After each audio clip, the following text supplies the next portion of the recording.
Cam and we black make a porno.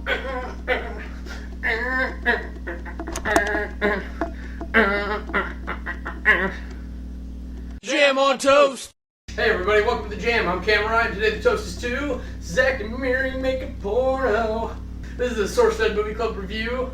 So thank you, Sourcefed. So excited when I saw that we get to watch this for a movie review. Fortunately, I hadn't made an actual movie review for this yet, so I got to do this. Anyway, so the short sell on this one is that longtime friends Zack and Miri are living together and trying to scrape by in life when things finally get so bad that they decide that they need to make a quick buck and to make a porno. And not just like, hey, we're in my bedroom and I'm filming, like I'm doing right now. Like a full-fledged production type thing. So my love for this one is where Zack and Miri are rocking each other's world, and it cuts to the crew filming them, and they're like making commentary, and Jason Mewes starts talking about loss. There are a lot of times where I just lost it laughing out loud in this movie, but that's probably my favorite because it's the most jarring, and it keeps you in the movie and in the moment. Might hate it, though it's really hard to find something to dislike in this movie. There's two things that really stood out to me.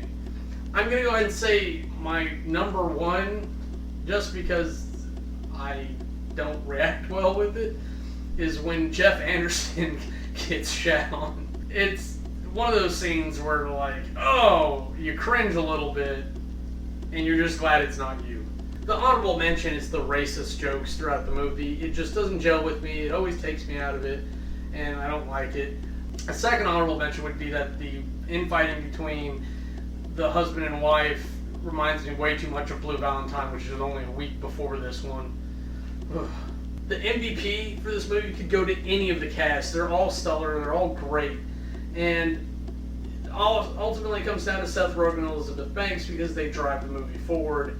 But I'm going to give it to Elizabeth Banks, or at least Mary's character, because she's the one that causes most of the conflict. We follow Seth Rogen away from all the problems, but from the start, she's very adverse to things, and she kind of creates the conflict. And Elizabeth Banks does such a good job bringing an immature aspect to her character to try to make this lively and good, while at the same time maintaining the friction that the story needs to progress in a positive manner.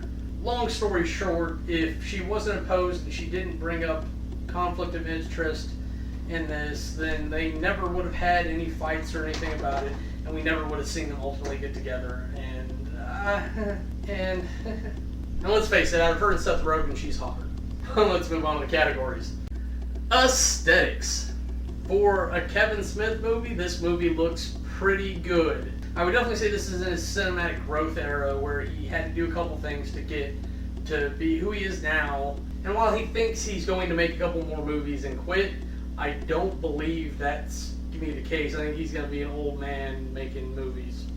They got a stellar cast in this. I mean, they threw boobs in there because it's a movie about making a porno. Elizabeth Banks and Miss Bubbles are pretty good looking to me. It's filmed at high quality, and the scenes are met with attention. It's not necessarily that they're going to knock you out of the park. It's that if you look close enough, there's detail in a lot of things, and they just think up the best scenes over Busque. For example, where they're pouring the coffee beans on Jason Mewes and Stacy, the barista. Aesthetics gets a 90. Character development. We get introduced to these guys as kind of losers. Maybe it's just the way Kevin Smith writes characters and the way these phenomenal actors deliver the lines, but I kind of related to them, even though I'm not really in that type of situation, and I've kept myself away from that. And you go through some of the backstory with them, and you see what kind of situation they're in and how bad it's getting, and that they actually come up with something, however crazy, to actually get themselves out of it. And to me, they really did something special regardless of the actual source material for the project. But really, we see these characters grow individually and as a couple and as a family, because let's face it, anytime you go through that much craziness with anybody, you form bonds with them. Hell, we even see Barry and Miss Bubbles grow as a couple. Character development gets a 93. Storyline. There have been stronger stories in worse movies, and there have been worse stories in good movies, but I really, really like this one. I like the whole idea. You could even change it from making a porno, just doing something else drastic to trying to make it, such as robbing a bank, or I don't know. But if you keep the key elements, it's all there, and it's a wonderful experience. To me, Kevin Smith's a great writer, and while he'll never write like children's books, I want to see him keep coming out with stuff. Storyline gets a 90. Compulsion. This movie keeps me entertained throughout the entire thing. It draws me in. It keeps my attention. I don't want to look away from the screen because who knows what's going to happen next. There are several times where I doubled over laughing out loud just because it was such hilarity that I thought I was going to just lose it right there and not be able to watch the movie. Even the things I didn't like about the movie don't really deter me from it at all.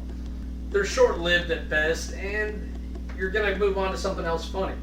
I'd say I'm an advocate of the porn industry, and as long as things are done right, it's a good working environment, and they deserve to make it. So I like seeing things that center on that kind of topic.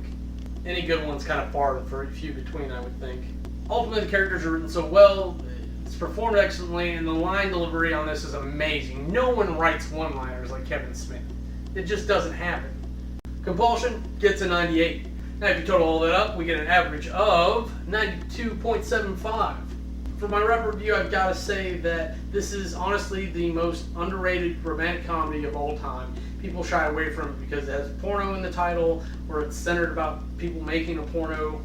I think the failure of Zack and Miri is because of society. I don't think it's because it's a bad movie at all. If he had kept it in a vault for all these years and released it now, just based on Twitter, the movie would have been a success. Hell, I would have said just released it as an online-only view. Make money off the hits and advertisement.